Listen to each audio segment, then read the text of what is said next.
বয়স দিয়ে কিছু হয় না, মন বয়স মানে না জাত ধর্ম। একটু বয়সে কবিতা বলা খুব সহজ। দুনিয়া দেখেছ কতটুকু, যতটুকু দেখেছি ততটুকুতে না হলে আমি পুরো দুনিয়া দেখতে প্রস্তুত। সাবিয়া দীর্ঘ নিঃশ্বাস ফেলল। দেখ আয়ন, এসব বাচ্চা মন ছেড়ে দাও। তুমি আমাদের চেনা জানা ছোট ভাইয়ের মতো, তোমাকে এগুলোতে মানায় না। আমি তো আপনাকে বোনের মতো মানি না, মানাতে শেখো। আপনি তো আমার আপন বোন না, কেন মানব? না মানো বোন, কিন্তু আমি তোমার বড়, সেটা রেসপেক্ট তো করছি বলেই আপনার থেকে আমি এখনও এক হাত দূরে দাঁড়িয়ে। রেসপেক্ট করি বলেই আপনি বলে সম্বোধন করছি, রেসপেক্ট করি বলেই এখনও আপনাকে মনের কথা বলিনি। আমি আপনাকে রেসপেক্ট করি, বেশ ভালো। সেই রেসপেক্ট ধরে রেখেই এসব আজে বাজে চিন্তাভাবনা মাথা থেকে ঝেড়ে ফেলো। চেষ্টা করছি, হয় না। অয়ন, আপনি আমার নাম উচ্চারণ করলে শুনতে ভালো লাগে। তোমার থেকে আমি 4 বছরের বড়, তাতে কি? বললাম তো, বয়স দিয়ে মনের বিচার করা যায় না। তোমাকে আমি প্রত্যেক দিন বোঝাতে আসবো না, শুধু বলে রাখি তোমার এসব চিন্তা ভাবনা সরিয়ে ফেলেও। আমার ভাই জানার আগে মারবে আমাকে। সবিহা চোখ রাঙালো, দ্রুত পায়ে গতিতে সেখান থেকে চলে যাচ্ছে। অয়ন কিছুক্ষণ দাঁড়িয়ে থাকলো, তারপর লাফিয়ে নিজেদের ছাদে চলে গেল। সেখানে বসে রইল, ছাদ থেকে নামল না। অরু দেখল মোস্তফা সাহেব রুমের দরজা খোলা। সে দরজা সরিয়ে মাথা ঢুকালো ভেতরে। মোস্তফা সাহেব চেয়ারে বসে ঢুলছেন একটু একটু করে, মাথাটা নিচের দিকে ফেলে রেখেছেন। সামনে মদের বোতল, লুকিয়ে মাঝে সাঝে খান একটু। অরু আলগোছে ভেতরে ঢুকলো। মোস্তফা সাহেব কারো উপস্থিত টের পেয়ে চোখ খুললেন, সোজা হয়ে বসলেন। কিরে, এখনও ঘুমাসনি যে? বলতে বলতে তিনি দ্রুত মদের বোতল লোকাতে চাইলেন, কিন্তু অরু তাকে সেটা করতে দিল না। মোস্তফা সাহেবকে চেয়ার ঠেলে দিয়ে বলল, আমি উঠিয়ে রাখছি, বসো তুমি। মোস্তফা সাহেব হাসলেন, তার হয়তো নেশা চড়েছে, মাথাটা ঝিমাচ্ছে, কথা বলতে বেশ কষ্ট হচ্ছে। এক রাগ বিষণ্ণতা বুকে গেঁথে আছে তার। অরু মোস্তফা সাহেবের হাত ধরে বলল, তন্ময় ভাই, বড় মার কথা মনে পড়ছে চাচু? মোস্তফা সাহেব হাসলেন, চোখ জোড়া খুলে বুকের বাঁ পাশে দেখিয়ে বললেন, খুব ব্যথা হয় এখানটায়। এই ব্যথার যন্ত্রণা আজকাল সহ্য করা যাচ্ছে না রে। অরুর চোখ জোড়া ভিজে উঠল। মোস্তফা সাহেব বিড়বিড় করতে করতে সেভাবে ঘুমিয়ে পড়েছেন। অরু তাকে উঠিয়ে বিছানায় শুয়ে দিল, কাঁথা দিয়ে শরীর ঢেকে। ফিরতে দেখল সাবিহা দাঁড়িয়ে, মুখে তা চেপে কাঁদছে। অরুকে ফিরতে দেখে দ্রুত বেরিয়ে গেল সেখান থেকে। অরু দরজা লাগিয়ে তার পিছু যেতে নিয়ে গেল না, নিজের রুমের দিকে চলল। সাবিহা এখন একা থাকতে পছন্দ করবে, আগ বাড়িয়ে সে গিয়ে উল্টো তার কান্না বাড়িয়ে দিবে। তার থেকে বরং মন হালকা করুক, কেঁদে নিজের রুমে দরজা লাগিয়ে বিছানা উপুর হয়ে পড়ল। হুট করে মনে পড়ল তন্ময়ের কথা। আজকের খাবারের ছবি তুলেছে সে, সেগুলো তন্ময়কে দেখে লোভ লাগাবে। দ্রুত ছবিগুলো তন্ময় মেসেঞ্জারে পাঠালো। পরক্ষণে একটি ভয়েস মেসেজ পেল, যেখানে গম্ভীর স্বরে তন্ময় তাকে বলল, এসে থাপ্পড় মেরে দাঁত ফেলে দেব বেয়াদব।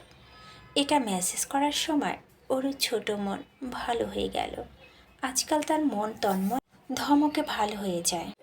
অরুণ নামে একটা ডাস্টবিন আছে, ডিজাইনার ডাস্টবিন, যেটা ডিজাইন সে নিজেই করেছে। এই ডাস্টবিনের ওপর লেখা ওর পার্সোনাল ডাস্টবিন, এবং ডাস্টবিনটার অবস্থান ড্রয়িং রুমের কোণে।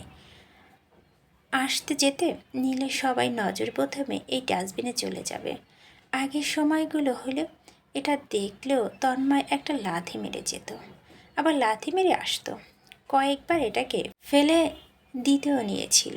ড্রয়িং রুমের কোণায় এমন হলদেটে একটা ডাস্টবিন কেউ রাখে?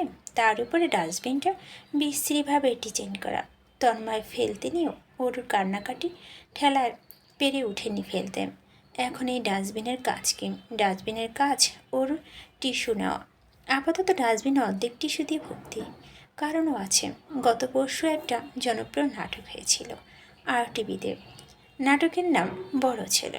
অরু সেই নাটক দেখে কেঁদে কেটে শেষ। টিস্যুর প্রয়োজনে সেই দিন ডাস্টবিনের অর্ধেক ভর্তি হয়ে গেল। এই যে সাত সকালে ঘুম থেকে উঠে হাতে টিস্যু নিয়ে এসেছে সে। আকাশ ডাইনিংয়ে বসে ব্রেকফাস্ট করছে। অরুর হাতে টিস্যু দেখে নাক কুচকে বলল, ছি, এই তুই আমার সামনে থেকে সর। এমন ভাব নিচ্ছে যেন তোমার নাক পিটপিট করে না। না করে না, আমার নাক শক্তপোক্ত, এইসব পিটপিট হয় না। তোর নাক পাতলা তাই পিটপিট করে। এক কাজ কর, তোর নাক দিয়ে আবার ক্লিনিকে আয়, সেলাই করে দিই, নাক পিটপিট দূর হয়ে যাবে। ওরও কষ্ট পেল, মনের দুঃখ এবং নাকের পিটপিট নিয়ে মুখ গোমরা করে ফেলল। মুক্তি বেগম আঁচলে হাত মুছতে মুছতে এগিয়ে আসছেন। আকাশকে চোখ রাঙিয়ে বললেন, এই তুই খেয়ে তাড়াতাড়ি ভাগ, মেয়েটার পিছু লেগে থাকবি না একদম। ওর তুই বস, খেয়ে নে। আকাশ রেট চিবোচ্ছে। চিবানোর ফাঁকে বলল, ও এখনও দাঁত ব্রাশ করেনি মা। খাচ্চর মেয়ে। ওরও রেগে গেল। মাথা গরম করবে না বলে দিলাম, বলে দিয়ে আমাকে উদ্ধার করে দিলি বলেই হাসতে লাগলো। ওরও রেগে সেখানে থেকে চলে এলো। বারান্দায় ঝুলানো টিয়া পাখিটি ঝিমিয়ে পড়েছে। ওরুর দাঁত মাজতে মাজতে উকি দিল। পাখিটিকে চোখ বন্ধ করে রাখতে দেখে এগিয়ে আসলো, তারপর বেসামাল ভঙ্গিতে খাঁচাখানা নেড়ে দিল। পাখিটি চেঁচিয়ে বন্দি খাঁচার মধ্যে ধরফর করে উঠল। তারপর ওরু 32 দেখে শান্ত হয়ে গেল। আবারও নিজের জায়গায় বসে ঝিমাচ্ছে। ওরু পাখিটিকে কিছুক্ষণ বিরক্ত করা প্রত্যাশায় রইল। তবে পাখিটি বিরক্ত হচ্ছে না, নিজের মতো ঝিমিয়ে রয়েছে। আনইন্টারেস্টিং টিয়া পাখি তুই, ধুর। সম্ভবত 3 বছর হবে পাখিটি তার কাছে। ছোট টিয়া পাখিটি এখন বড় হয়ে গেছে, কথা বলতে জানে টুকটাক, তবে বলে না। খুব অলস, একদম অরুর মতো। নিজের মতো পাখিটিকে হতে দেখে ওরু বেশ হতাশ। পাখিটিকে আত্মবিশ্বাসী, সাহসী, কর্মজীবী করতে চায় তার মন এখন বেশ হতাশ। টিয়া পাখিটি তাকে তন্ময় এনে দিয়েছিল, ওরু স্পষ্ট মনে আছে সেই দিনটির কথা। হয়েছে এমন, ওরুকে সুমিতা বেগম মেরেছেন। মারার অবশ্য কারণ রয়েছে। সুমিতা বেগম আটা গুলে রেখেছিলেন রুটি বানাবেন, অথচ তিনি এসে দেখেন আটাতে 1 গামলা পানি ঢেলে তার মধ্যে যাচ্ছে। ওরু পাকনামি করে মায়ের সাহায্য করতে নেমেছিল বেচারি। ব্যাস, রাগের মাথায় ওরু বেশ কিছু মার খেয়েছে মায়ের হাতে। মার খেয়ে পেট ভরে গিয়েছে বিদায় সারাদিন কিছু খেল না। মূল কথা, সে রাগ করেছে। দরজা আটকে ঘরে পড়ে আছে। কারো ডাকে সারা শব্দ করল না। রাতে বাড়ি ফিরে তন্ময় তাকে গম্ভীর স্বরে ডাকে। ওরু মনে মনে তন্ময়কে খুব ভয় পায়, যা সে কখনো দেখায় না। শুনেছে ভয় দেখালে ভয় বেশি পেতে হয়। তাই যখন তন্ময় ডাকলো দৌড়ে বেরোয়নি, তবে সময় নিয়ে ঠিক দরজা খুলে বেরোলো। তখন তন্ময় তার হাতের পাখি সহ খাঁচাটি ওরুকে দিল। তারপর ধমকে সুরে বলল, এক্ষুনি গিয়ে খেতে বস, যা। পাখি পেয়ে খুশিতে ওরু 2 প্লেট ভাত একাই খেয়ে নিয়েছিল। স্কুল ড্রেস পরিহিত অরুর কাঁধে ব্যাগ চেপে নিচে নেমে এলো। দীপ্ত তখন ডাইনিংয়ে বসে। তৈরি হয়ে গিয়েছে জনাব। অরু তার পাশে বসে দ্রুত ব্রেকফাস্ট করতে শুরু করেছে। বাইরে থেকে মার্জির কণ্ঠে শোনা যাচ্ছে, অরু তাড়াতাড়ি। মার্জির ডাকে সে ব্রেড হাতে নিয়ে বেরিয়ে পড়ল। পিছনে দীপ্ত অরুকে দেখা দেখি একই কাজ করলো। দুজনের পেছনে সুমিতা বেগম বললেন, আরে ঠিকভাবে খেয়ে যাবি তো? তোর কথা দুজনে একজনও শুনল না। মার্জি সাইকেল হাতে দাঁড়িয়ে, পাশে তার ভাই এহসান এসেছে তাদের বাড়ির পাশের লাইনে। হাতে সময় থাকলে যাওয়ার সময় মাঝে মধ্যে ওরু দীপ্তকে সাথে নিয়ে যায়। তারা প্রায় সময় একসাথে যাতায়াত করে। এমন সময় পাশের বিল্ডিং থেকে অয়ন বেরিয়েছে। অয়নকে দেখে এহসান হেসে এগিয়ে গেল। তাদের সাথে যোগদান হলো দীপ্ত। তাদের 3 জনের পেছনে মার্জি আর ওরু হাঁটছে। নাকটা এমন লাল হয়ে আছে কেন? আর বলিস না, মজার ব্যাপার ঘটেছে, শুনেছিস? ওরু নিরাশ, চোখ জোড়া জলজল করে উঠল। কি? মুবিন স্যার সুমানা নামে প্রিন্সিপালের কাছে নালিশ দিয়েছেন। তাকে নাকি সুমানা বিরক্ত করে বলে হো হো করে শব্দ হাসতে লাগলো মার্জি। ওরও চিন্তিত সুরে বলল, শুনেছিলাম তো তাদের রিলেশন চলছে। আর রিলেশন? মুবিন স্যার হয়তো এই মেয়েকে চিনে ফেলেছেন, তাই আগাতে নিয়ে ফিরে এসেছে। তারপর প্রিন্সিপাল কেন অ্যাকশন নিয়েছে? বাবা মা আনতে বলেছে। হয়তো আজ তোর মামা মামি আসবে কলেজে। অরুর কপাল জোড়া কুঁচকে গেল। সে তার মামা মামিকে একদম পছন্দ করে না। নানি বাড়ি কাউকে পছন্দ না তার। সবাই ওং পেতে থাকে তার বাবা মায়ের মধ্যে ঝামেলা পাকানোর জন্য। কিন্তু তার মা সেটা একদম বোঝে না। ভাইদের সাপোর্ট টেনে যান। তাই ওরও নানি বাড়ি আজকাল আর যায় না। নানা নানি বেঁচে নেই, নানি বাড়িতে নেই তার জন্য।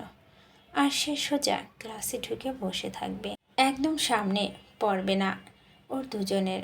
মার্জি ওরও চিন্তিত চেহারা দেখে টপিক পরিবর্তন করে বলল, তন্ময় ভাই আর তোর বড় মা এখনও বাড়ি ফিরেনি। 2 বছর তো হয়ে গেল। আর কত? তোর চাচু কোনো স্টেপ নিচ্ছে না কেন এখনও?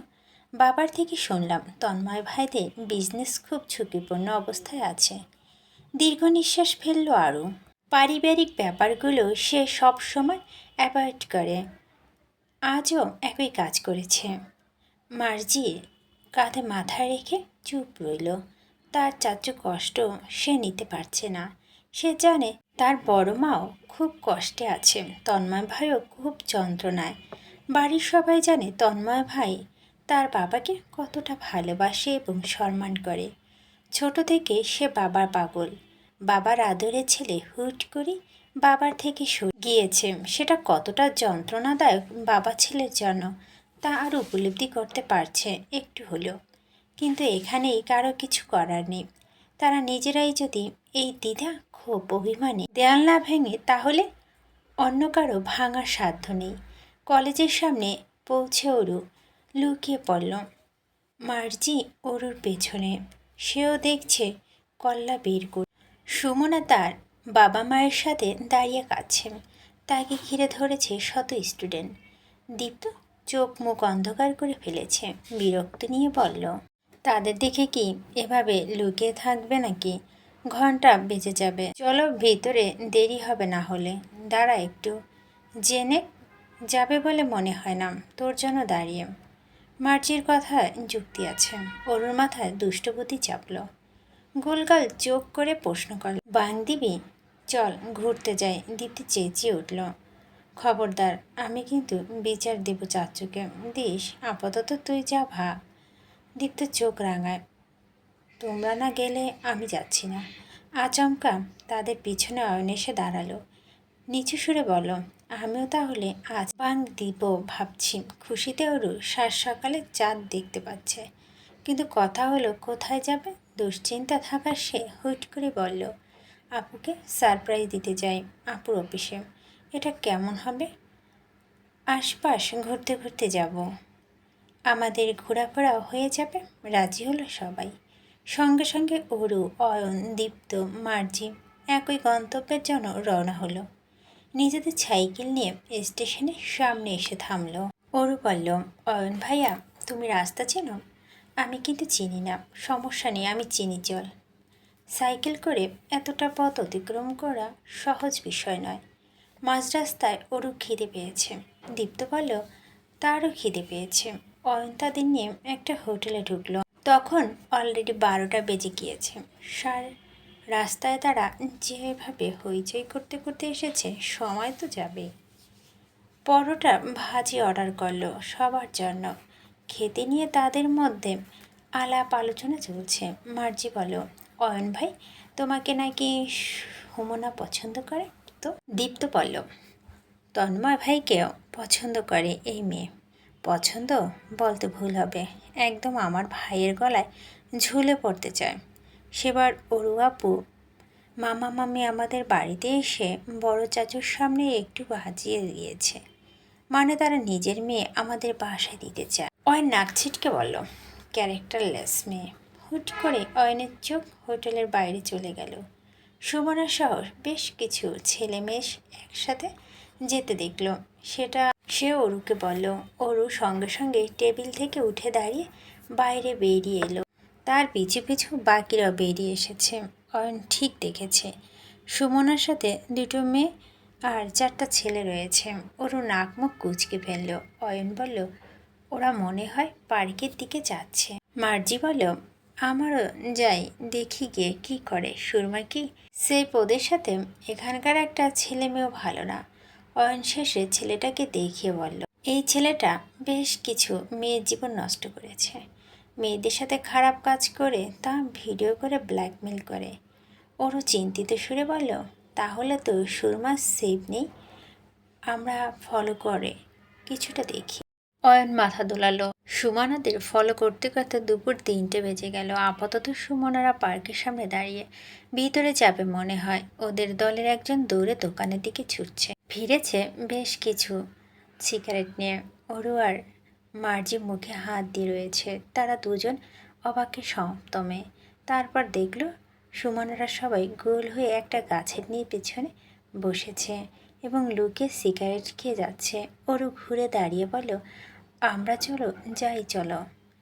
ঘুরে ফিরে আবারও স্ট্যান্ডের সামনে এসে দাঁড়িয়েছে তারা।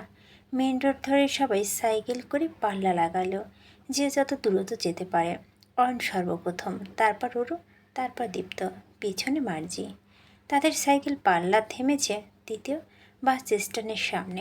আর 3-4টা বাস স্ট্যান্ড পার করতে হবে। অয়নের পিছনে তারা আবারও চলল। সাবিয়ার অফিসের সামনে পৌঁছাতে গিয়ে সন্ধ্যা হয়ে গিয়েছে। পৃথিবী অন্ধকার, চাঁদ ডুবে গিয়ে আকাশে মেঘ জমেছে। বৃষ্টি হবে মনে হয়। আবহাওয়া খারাপ। আশ্চর্যজনকভাবে সাবিয়া তখনও বেরিয়েছে খেতে। তার ব্রেক টাইম। রোজকার মতো তন্ময় সে মুহূর্তে বাইক নিয়ে থেমেছে সাবিয়ার সামনে। আর তন্ময়ের সামনে 4 সাইকেল। তন্ময়ের নজর পেয়ে অরু ঘাবড়ে গেল। সাইকেল ধরে রাখা তার হাত শক্ত হয়ে গেল। সাবিহ কিং কর্তব্যবিমূঢ়। সে অরুদের দিকে যেতে নিচ্ছিল।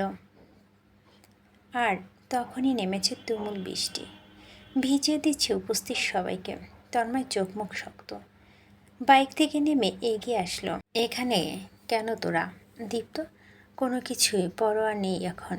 সে তার সাইকেল পেলে তন্ময়ের কোলে ঝাঁপিয়ে পড়ল। কেঁদে কেটে তন্ময়ের শার্ট ভিজে দিচ্ছে। ঠিক কত মাস পর সে তন্ময়কে দেখছে, হিসেব নেই। এদিকে বৃষ্টির মধ্যে হুট করে ঝাঁকড়া চুলে দীপ্তকে কোলে তুলে দাঁড়িয়ে তন্ময়। তার রাগ কিছুটা কমে গেল দীপ্তর কাণ্ডে। এখন আরুকে চোখ রাঙাবে নাকি দীপ্তকে শান্ত করবে বুঝে উঠতে পারছে না। সাবিয়া সবাইকে তাড়া লাগালো, বলল, স্ট্যান্ডের ভিতর দাঁড়া, ভিজে যাচ্ছিস। সবাই নিজেদের সাইকেল চাপিয়ে স্ট্যান্ডের ভিতরে দাঁড়ালো। কম বেশি সবাই ভিজে গিয়েছে। তবে অয়ন ভিতরে আসলো না। সে খোলা আসমানের নিচে দাঁড়িয়ে। অয়নে দেখা দেখি মার্জিও বৃষ্টির মধ্যে গিয়ে দাঁড়ালো। ভালো লাগছে এখনকার বৃষ্টি। তন্ময় তাদের দিকে নজর কিভাবে রাখবে সে ওরও দীপ্ত সাহস দেখে হতকম্ব। দীপ্তকে কোলে থেকে নামিয়ে ধমকে উঠলেন, এখানে কি করছিস? সাইকেল দিয়ে আপুর সাথে দেখা করতে আসছি। আমি কিন্তু আসতে চাইনি।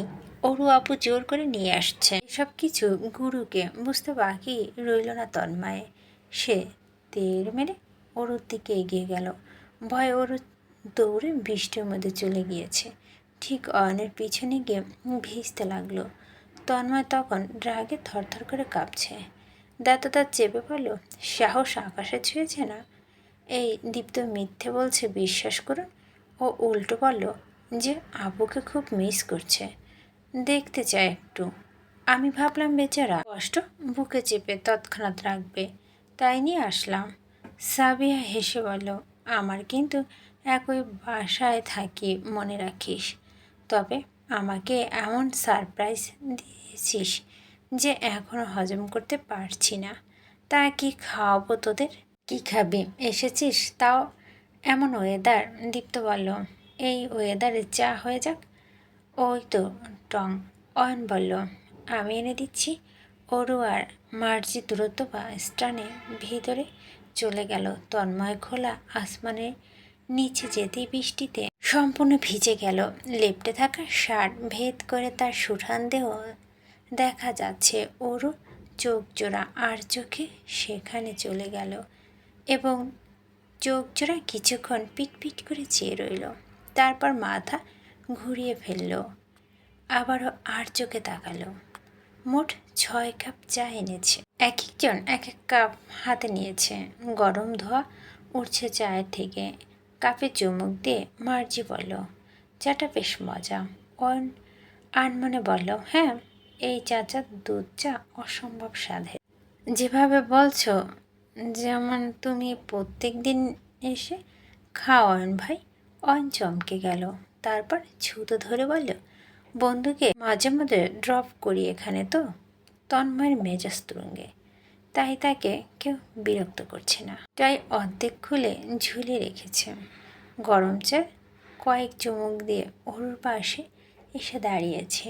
অরু তাকে দেখতেই চায়ের কাপ হাতে হাঁচি দিয়ে উঠল। ঠান্ডা লেগে যাচ্ছে তার। কপাল কুঁচকে পকেট থেকে ভেজা রুমাল এগিয়ে দিল তন্ময়। অরু সেটা নিয়ে আলগোছে নাক পরিষ্কার করে বসল। নাক পরিষ্কার করে মনে পড়ল, এটা তন্ময়ের রুমাল, টিস্যু না। রুমালের দিকে তাকিয়ে ওরু চোখ জোড়া ভিজে উঠল। এত সুন্দর রুমালটা নষ্ট করে ফেল। এটা এখন ঘষে ঘষে পরিষ্কার করতে দিল তো তন্ময় আর ব্যবহার করবে না। দীপ্ত চায়ের কাপ হাতে হাসছে। আজ আমাদের ওরু আপুর হাঁচি কাশি থেকে কেউ রক্ষা করতে পারবে না। বৃষ্টিতে ভিজেছে যেহেতু, এবার ওরু ঠান্ডা পুরো বাড়ি মাথায় তুলে ফেলবে। এভাবে হাঁচি কাশি শেষ নেই। এবার ঠান্ডা ছুতো তো তছনছ করে দিবে সব কিছু।